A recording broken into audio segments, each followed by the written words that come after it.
Abra sua Bíblia em Filipenses, no capítulo 3. Hoje nós queremos meditar nesta palavra do Senhor. A palavra de Deus, ela tem duas funções: consolar os aflitos e incomodar os acomodados. Duas funções: consolar os aflitos e incomodar os acomodados. Deus não quer na sua igreja o crente SSS, salvo, sentado e satisfeito. Deus sempre incomoda a gente, porque Ele quer que nós cresçamos cada vez mais. Busquemos o Senhor, busquemos a sua face. Deus deseja relacionamento conosco. Filipenses capítulo 3, versos 4 a 16. Quem tem o texto já encontrado e quiser acompanhar aqui, nós teremos a projeção deste texto e vamos fazer a leitura em conjunto. Combinado? Uma só voz? Se bem que eu poderia até mesmo confiar na carne.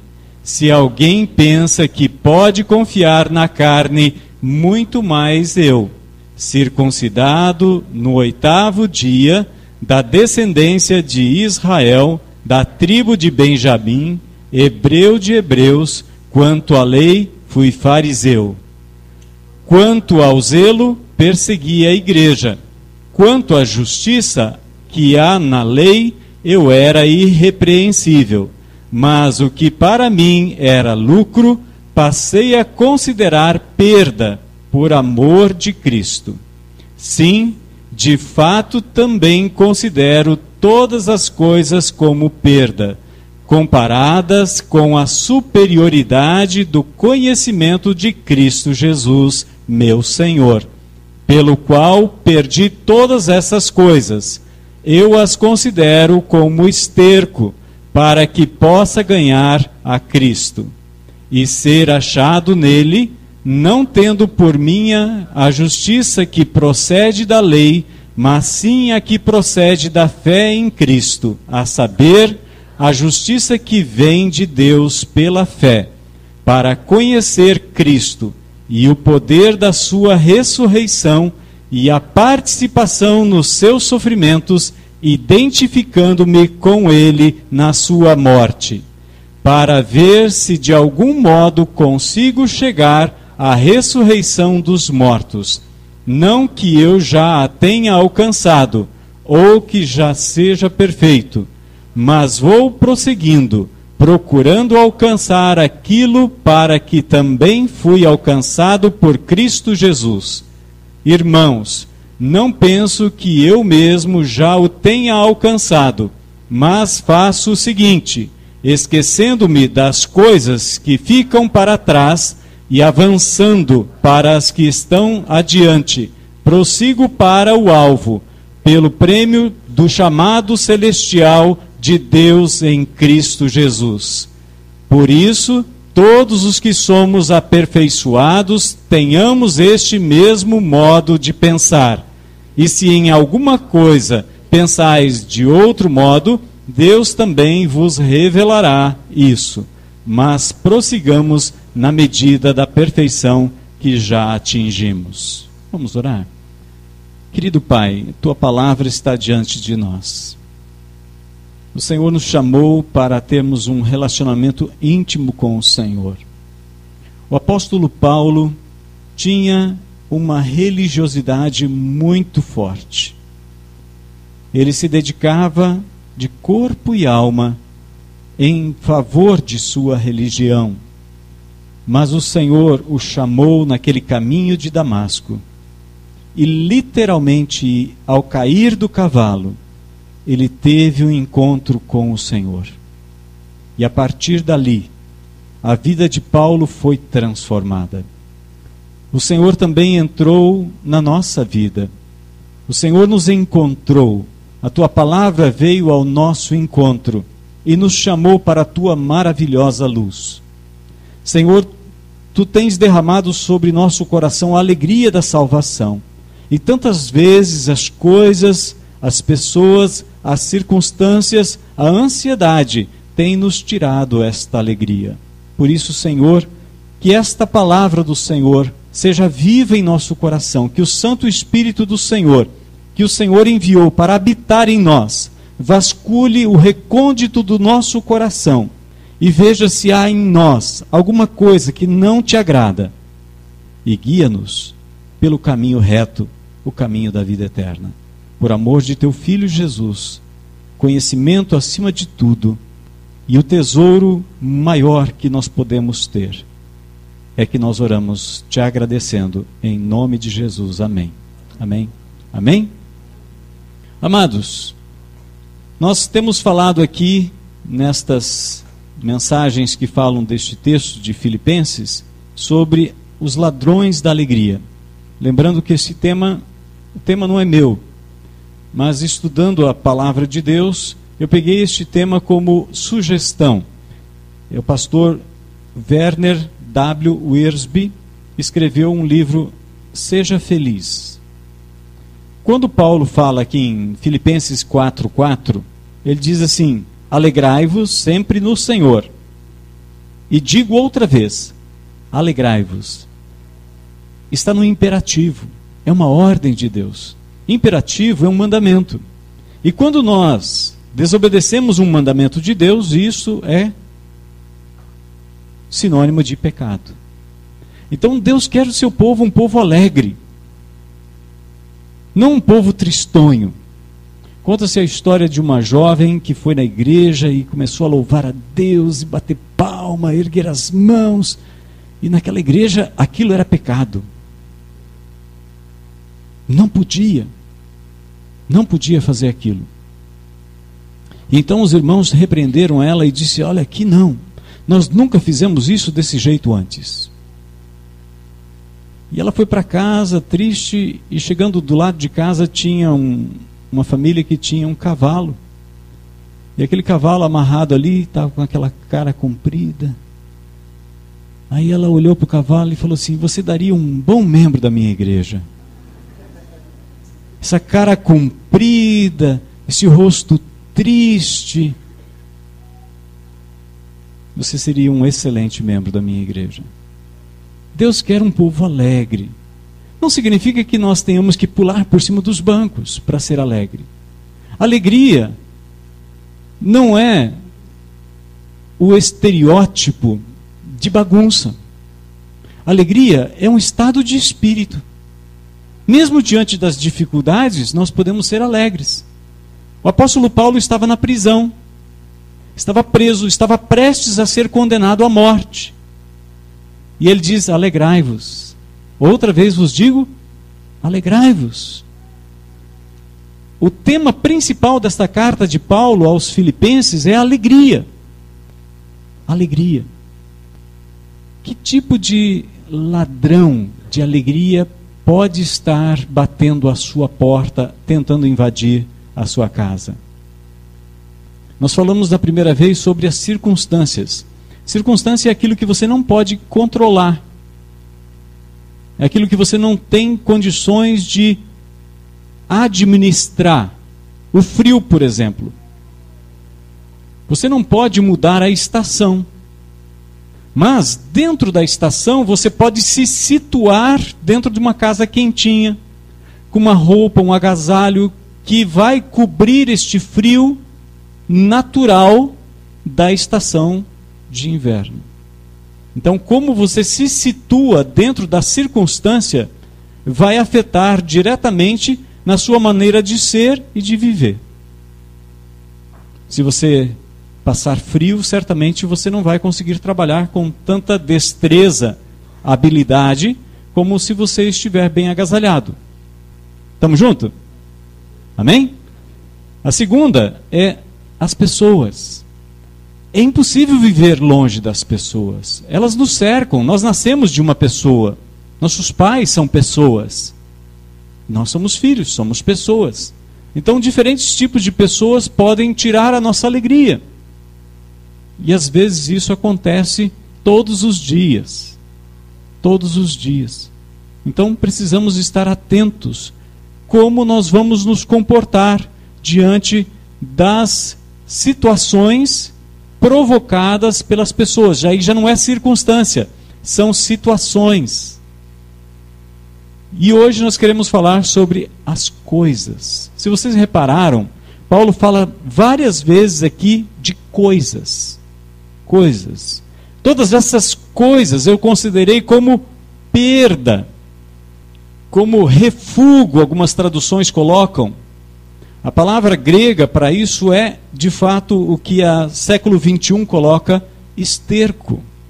Agora, que tipo de coisa domina o seu coração? Talvez uma coleção, talvez o dinheiro, quem sabe um veículo, né, o carro, o último carro da Honda, talvez roupas. O que controla o seu coração? Esporte, casa própria, talvez riquezas, calçados, talvez uma formação acadêmica, ou quem sabe um iate, um barco, né, um lazer, o hobby tome conta do seu coração. Eu não sei, mas que tipo de coisa está controlando a sua vida? Paulo fala aqui da religião. No verso 5 ele diz que ele foi circuncidado no 8º dia da descendência de Israel. Paulo diz, olha, eu não fui circuncidado no 7º nem no 9º dia. Eu fui circuncidado conforme a lei que Deus deu através de Abraão e que foi cristalizado com Moisés quando tirou o povo do Egito, 430 anos depois. Eu cumpri, mesmo quando eu era um bebê, nas mãos dos meus pais, eu cumpri o ritual estabelecido pela lei rigorosamente. Então, Paulo considera a religião como uma coisa. Porque quando ele fala aqui no versículo 8, ele diz, sim, de fato, também considero todas estas coisas, todas as coisas como perda, comparadas com a superioridade do conhecimento de Cristo Jesus. Jesus está acima. Quando Jesus fala aos fariseus, os sacerdotes, ele diz, olha, aqui está quem é maior e é Senhor do sábado. Aqui está quem é maior do que o templo. Aqui está quem é maior do que Jonas. Aqui está quem é maior que Moisés. Maior que Abraão. Leia Mateus capítulo 12 para você entender o que eu estou dizendo. Jesus está acima. Quando João Batista pregava, anunciando a vinda do Messias, ele dizia, depois de mim, vem alguém que tenha primazia. Ele já existia antes de mim. João capítulo 1, verso 15 e verso 30. Ele já existia antes de mim. Nem ajoelhado, inclinado aos seus pés, eu sou digno de desatar as correias da sandália dele. Tão grande ele é. Tão superior a nós ele é. Mesmo o Evangelho de João, no capítulo 13, Jesus pega aquela toalha, coloca em volta da sua cintura, pega uma bacia, coloca água nela e começa a lavar os pés dos discípulos. E ele diz assim, vocês entenderam o que eu fiz? Vocês me chamam de Senhor, e eu sou. E mesmo sendo Senhor, eu vos fiz isto. E vocês serão felizes se fizerem o mesmo. Porque o Filho do Homem não veio para ser servido, mas para servir e dar a sua vida em favor de muitos. Jesus não veio colocar um remendo numa religião antiga. Ele veio estabelecer o reino de Deus. O reino de Deus está sobre vocês. No mesmo capítulo 12 de Mateus, eles questionavam Jesus pelo fato dele expelir demônio no poder do Espírito Santo. E eles diziam, ele tem demônio. O poder do Espírito Santo para testemunharmos a todas as línguas, povos, tribos e nações está sobre a igreja. O dia de Pentecoste é o marco deste derramar que Joel, capítulo 2, verso 28, anuncia. O Espírito Santo está aqui. Paulo pensava que a religião dele era superior. Por isso ele perseguiu a igreja do Senhor Jesus. Até que ele teve um encontro pessoal com Jesus. Aquele mesmo que naquele barco disse para o vento: fica quieto, mar, se aquiete. E os discípulos caíram aos pés dele e disseram: quem é este? Verdadeiramente és o Cristo, o Filho de Deus. E Paulo considera a sua religião como refúgio. O esterco, o refúgio, serve apenas como adubo para que nós possamos crescer, para que possamos aprender cada vez mais o amor de Deus. Em segundo lugar, Paulo considera a nacionalidade dele como esterco. Ele diz: olha, eu sou da tribo de Benjamim. Eu tenho pedigree. Se alguém pode dizer que é do povo de Israel, eu o tenho. Eu tenho essa credencial. Porque as únicas duas tribos que permaneceram como reino de Deus foram as tribos de Judá e Benjamim. As outras 10 tribos do norte que compôs o reino do norte, que era também conhecido como Israel, e em alguns textos como Efraim, se dispersou. Em 722, com Sargão II, o imperador da Assíria, ele fez uma debandada daquele povo e levou eles e dispersou ele por todos os povos. E ali ele colocou estrategicamente povos estrangeiros. E é por isso que os judeus odiavam os samaritanos, porque eles eram uma mistura de raças.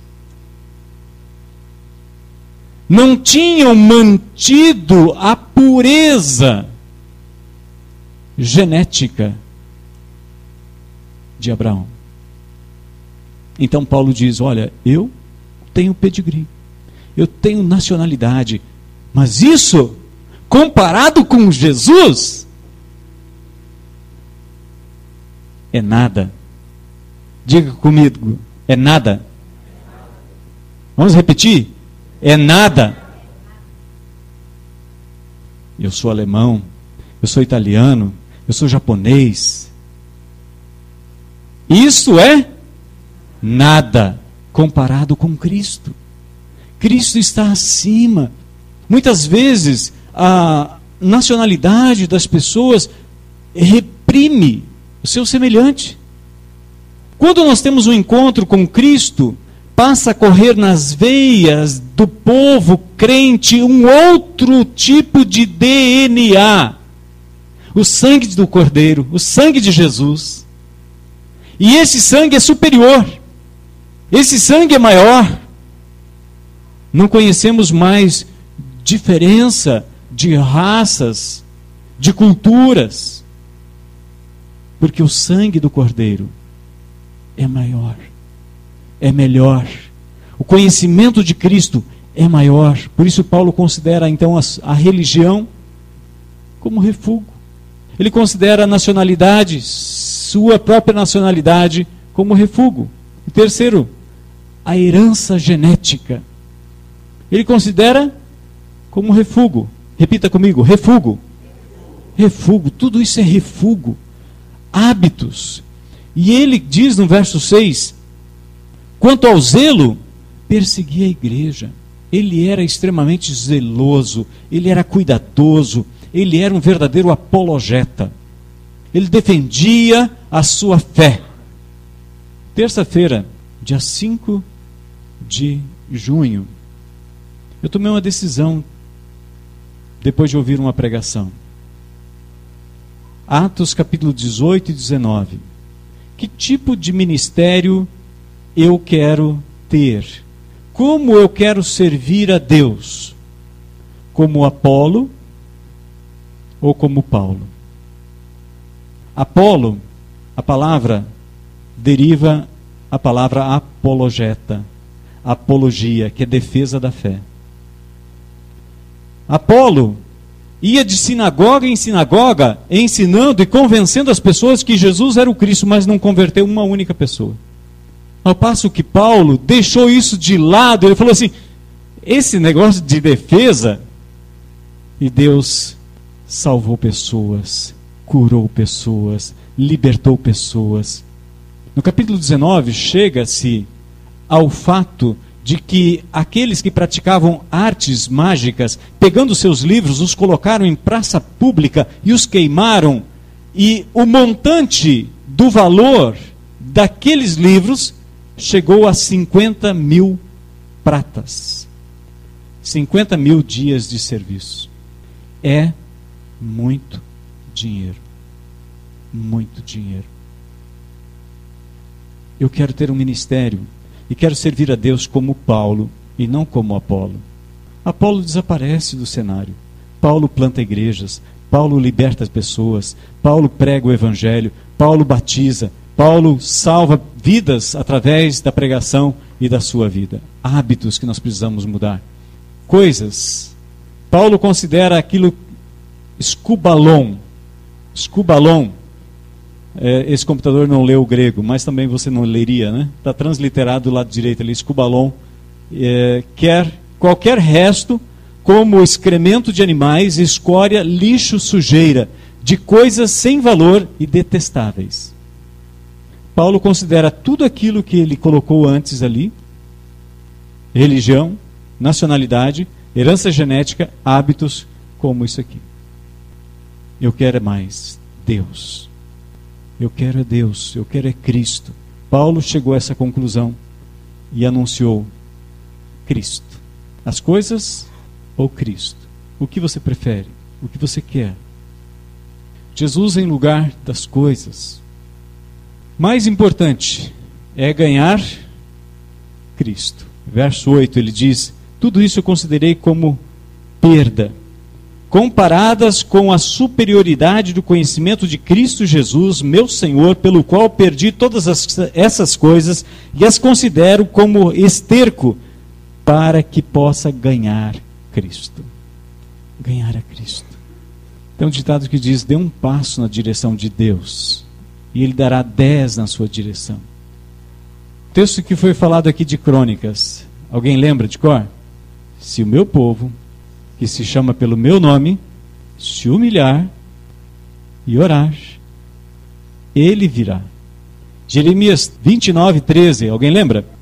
Buscar-me-eis e me achareis, quando me buscardes de todo coração. Jeremias capítulo 29 em diante, é uma carta que Jeremias escreve para a igreja, para o povo de Deus que estava exilado na Babilônia. E lá eles diziam: Deus não está aqui. Deus ficou em Jerusalém, seu templo está lá, está em ruínas. Deus está lá. Jeremias capítulo 23. E Deus então diz assim: acaso eu sou Deus apenas de perto? Eu também não sou Deus de longe?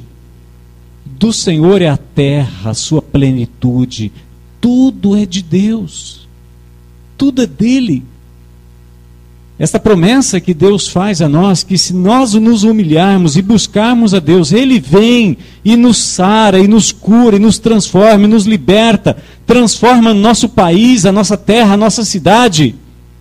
É quando aquele templo estava sendo dedicado. Então Salomão diz: como, pois, tu que enches todo o universo, poderias morar numa casa como essa? Como, pois, poderíamos querer isto? Que casa me faríeis? Deus diz: tudo pertence ao Senhor. Ganhar a Cristo. Será que as coisas que nós temos não estão ganhando o nosso coração? Aquilo que você tem é seu? Ou aquilo que você gastou suor e sangue para comprar te possui? É teu o que você tem? Ou te tem o que você tem? Quem controla quem? Quem tem quem? São os nossos bens que nos possuem? Ou nós somos Senhor sobre os nossos bens? As coisas nos têm? Ou nós temos coisas? Segundo lugar, ser achado nele. Quando Jesus vier, como nós seremos achados? Tem um ditado hebreu que diz que quando a criança nasce, ela nasce assim. Quer se agarrar em tudo. Pega cabelo, ela tem uma facilidade de pegar as coisas. E quando o homem, a mulher, morre, abre a mão. Porque não pode levar nada. Tudo fica aqui. Será que nós seremos encontrados fiéis em Cristo? Será que nós vamos ouvir aquela doce palavra do Senhor Jesus? Venha, servo fiel, serva fiel. Você foi fiel no pouco, sobre o muito te porei. Quem quer ouvir a voz do Senhor dizendo essas palavras? Levante a sua mão e diga comigo: eu quero. Amém. Terceiro lugar, abrir mão da autojustificação. Paulo diz no verso 9: ser achado nele, não tendo por mim a justiça que procede da lei. Não é olhando para mim, olha, eu sou uma pessoa legal, sou dizimista, vou no culto todo domingo, não falto. Isso não é justiça. A justiça que me salva é aquele sangue derramado na cruz do Calvário. É a graça de Deus, nada mais. É o amor de Deus por mim. É graça. Não o que eu fiz, mas o que Ele fez em meu favor. Apegar-se somente à fé. Paulo diz: não a minha justiça, mas sim a que procede da fé em Cristo. A saber, a justiça que vem de Deus pela fé. É pela fé que nós somos justificados. Quinto, conhecer a Cristo. Quantos de nós têm um relacionamento íntimo com o Senhor Jesus? Em João capítulo 10, Jesus diz que as minhas ovelhas ouvem a minha voz, elas não seguem o estranho. Ouvir a voz de Jesus, conhecer o poder da sua ressurreição. Olha só o que Pedro diz em Atos capítulo 10, verso 40 a 43. Vamos ler juntos, quem pode ler? A este ressuscitou Deus no terceiro dia e concedeu que fosse manifesto, não a todo o povo, mas às testemunhas que foram anteriormente escolhidas por Deus, isto é, a nós que comemos e bebemos com ele depois que ressuscitou dentre os mortos. E nos mandou pregar ao povo e testificar que ele é quem foi constituído por Deus, juiz de vivos e de mortos. Dele todos os profetas dão testemunho de que, por meio de seu nome, todo aquele que nele crê recebe remissão dos pecados, ou de pecados. Olha só o que Jesus diz em João 14, verso 21 a 23. Aquele que tem os meus mandamentos e os guarda, esse é o que me ama.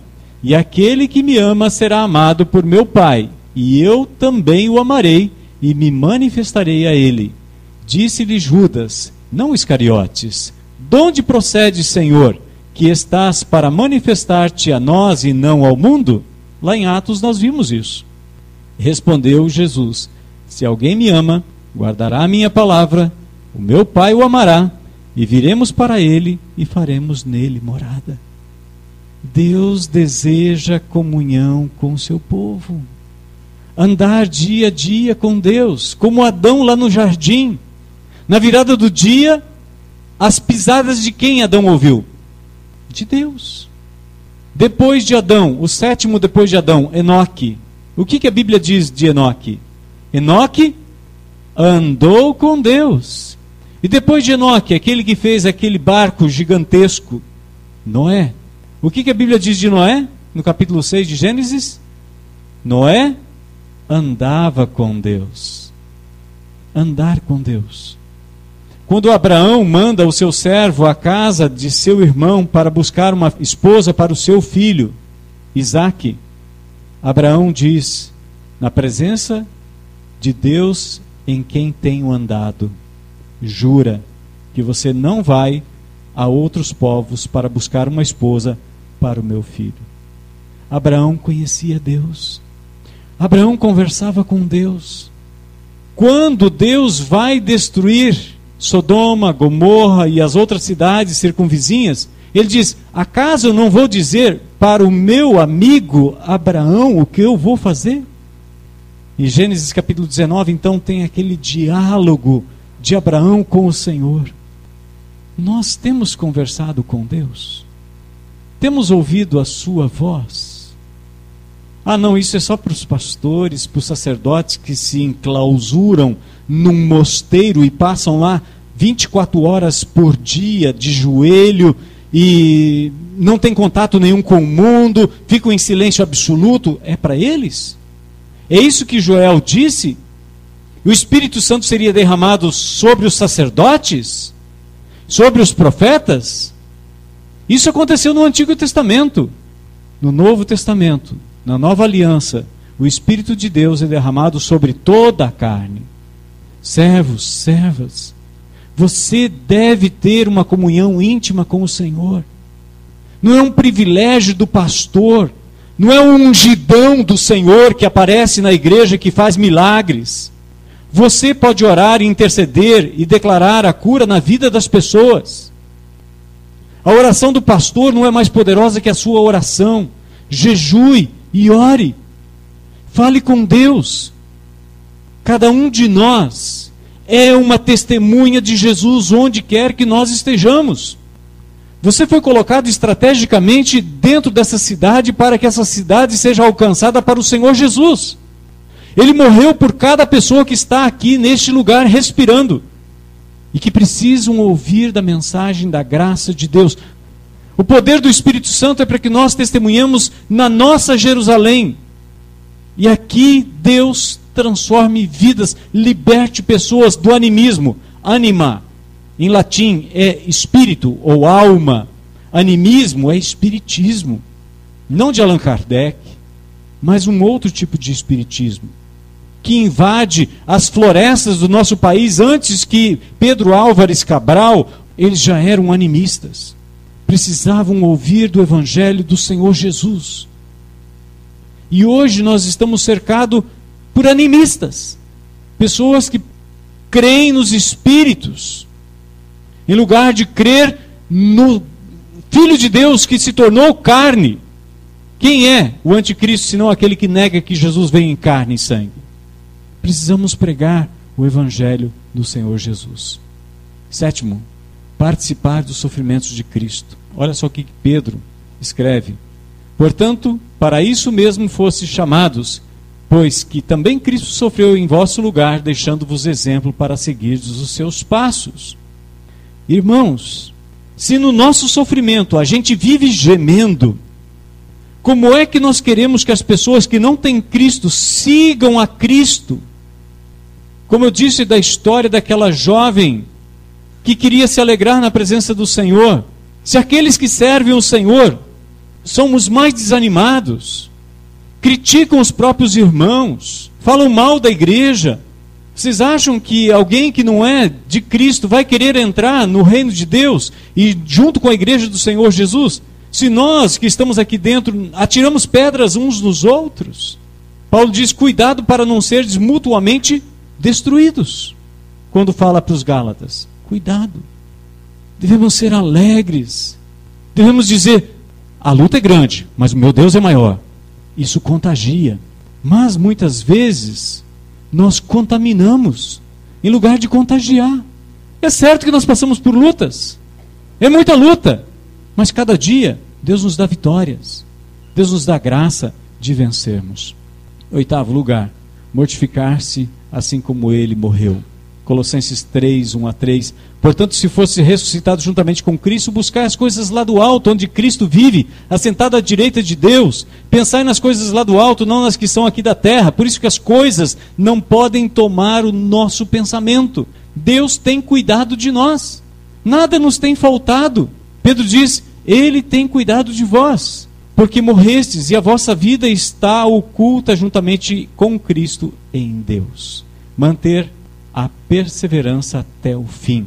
Muita gente começa, poucos terminam. Mais importante do que começar bem é terminar bem. Eu quero terminar a carreira. Paulo diz: terminei a carreira, guardei a fé.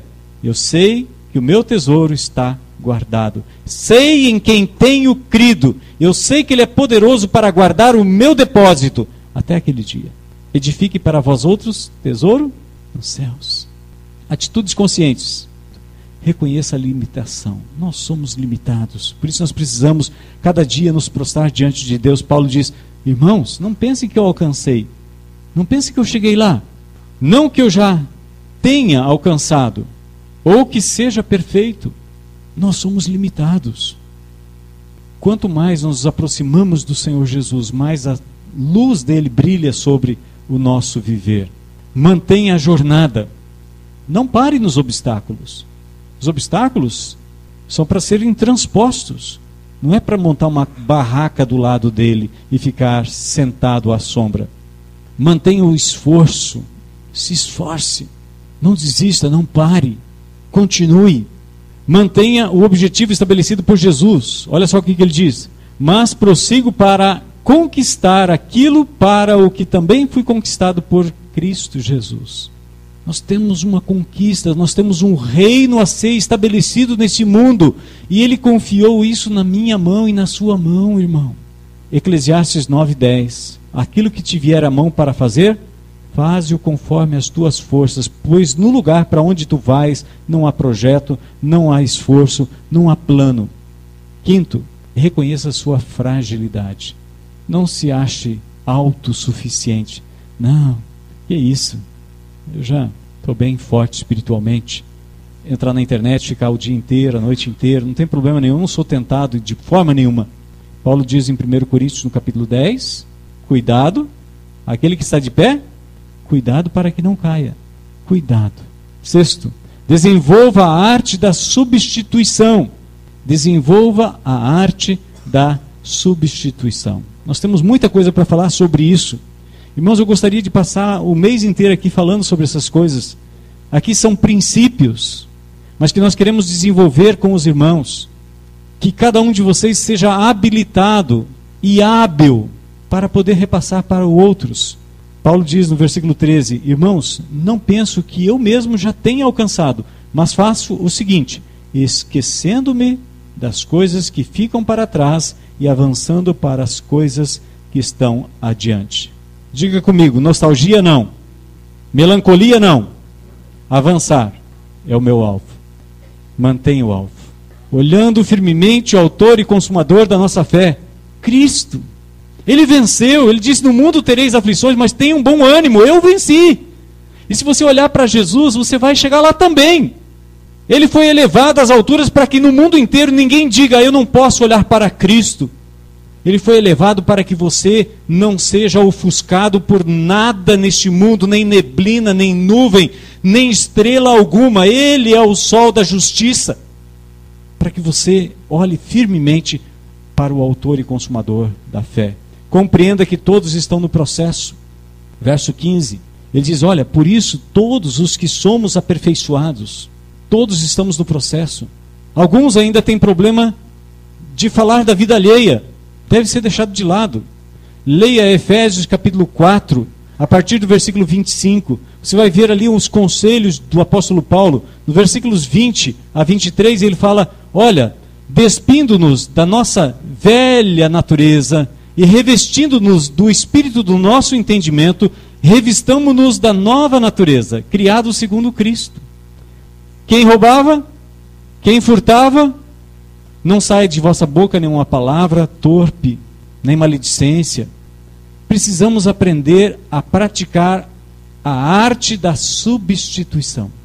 Jesus diz que a estratégia do diabo é a seguinte: ele sai de uma casa e ele anda em lugares desertos, e no lugar deserto não tem repouso. Aí ele volta naquela casa e aquela casa está vazia. O que ele faz? Leva 7 espíritos piores do que ele, e o último estado daquela pessoa é pior do que o primeiro.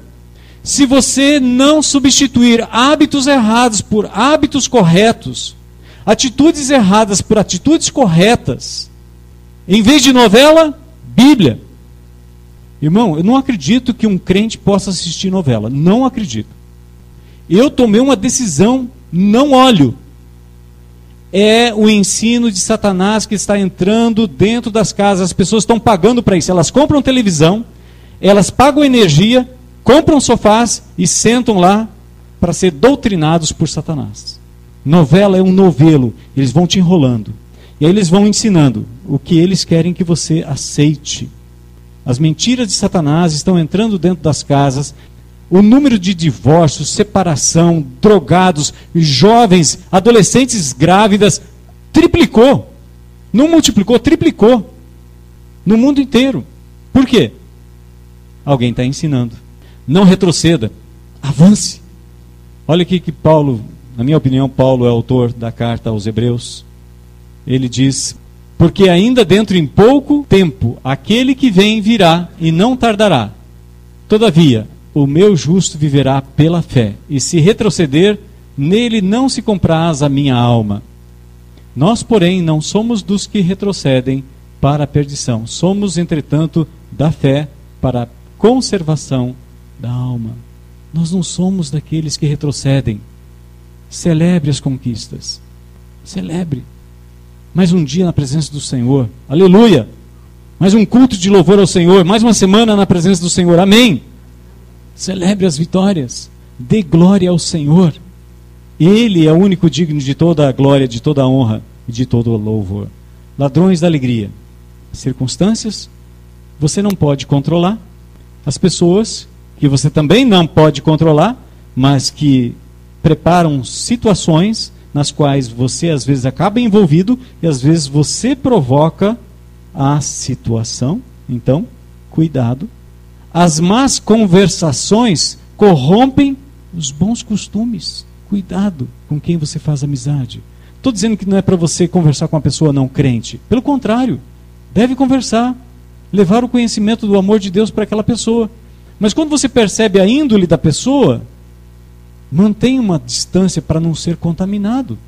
Porque daqui a pouco você está pensando como aquela pessoa pensa. Cuidado. E por último, as coisas. Nós temos uma carreira, um alvo, para podermos andar, para chegarmos na presença do Senhor. Paulo diz, olha, uma coisa eu faço. Eu deixo as coisas que ficam para trás e vou para frente. Aquilo que Deus trouxe na sua mão, glorifique o Senhor. Faça para o Senhor, faça o seu melhor. Não deixe o tempo passar, faça o seu melhor. Quero orar por você. Se você tem o desejo de servir ao Senhor de todo o seu coração, de permitir que Ele seja não apenas Salvador da sua vida, mas também o Senhor, coloque a sua vida diante do Senhor. Às vezes as coisas têm tomado o lugar de Deus no coração do seu povo. Deus não aceita nenhum lugar se não for o primeiro. Ele não divide o seu trono com ninguém. O profeta Isaías diz, eu não divido a minha glória com ninguém. Eu não vou dar a minha glória para as imagens de escultura ou qualquer outro tipo de coisa criada. A glória é só dele. Senhor, o Senhor nos chama para um compromisso com o Senhor. Muitas vezes, Pai, as coisas que o Senhor criou têm tomado lugar do Senhor na nossa vida. Perdoa-nos, Senhor. Molda-nos, Senhor. Queremos deixar tudo de lado. Queremos deixar estas coisas e considerá-las como refúgio, porque sabemos que o conhecimento de Cristo e ganhar a Cristo é superior, está acima destas coisas. Molda-nos, Senhor. Faze em nós a tua habitação. Não permita, Senhor, que o nosso coração encontre qualquer tipo de dúvida e nem se afaste do Senhor. Fala o nosso coração, Senhor, e que na semana que vem, ao estarmos aqui, Senhor, estejamos de coração alegre, jubilosos, cheios de alegria, exaltando, louvando, enaltecendo o teu grandioso nome, porque eu sei que nesta semana muitas lutas vão se abater sobre os meus irmãos, sobre nós que estamos aqui. Mas eu sei que em nome do Senhor nós levantaremos uma bandeira bem alto E o nome do Senhor será glorificado, porque o Senhor é poderoso para nos dar a vitória. E em nome de Jesus, nós exaltaremos o nome do Senhor. Bendito seja o nome do Senhor para todo sempre. Amém. Amém. Vamos cantar conosco esta canção. Com esta canção nós encerramos nossa adoração aqui, mas ao sairmos daqui, a adoração diante do Senhor vai continuar, porque Ele não quer apenas uma canção, Ele quer nossa vida, Ele quer relacionamento conosco.